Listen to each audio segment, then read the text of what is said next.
করে রং দিল? পুরো ইউনিফর্মটাই তো নষ্ট হয়ে গেল। বাড়ি গেলে মা খুব বকবে। তোদের গায়ে রং দিয়েছে পেলা, আমি পিছন থেকে সব দেখেছি। পেলা, তুই আমাদের মাথায় রং দিয়েছিস? কই না তো, দেখি তোর হাত। দাঁড়া, আমি ম্যাডামকে সব বলছি। তুই কুট্টুস আর রানীর মাথায় রং দিয়েছিস? হ্যাঁ ম্যাডাম, কাল ওরা রং খেলতে আসেনি কেন? রং খেলতে আসেনি বলে স্কুলে রং মাখাবি? এটা রং খেলার জায়গা? দাঁড়া, দেখাচ্ছি মজা। এই যা তো, বেত নিয়ে আয়।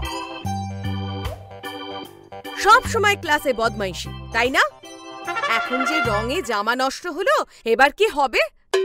ম্যাডাম, আপনি পেলাকে কতগুলো বেত মারবেন? কেন? তোর কি দরকার?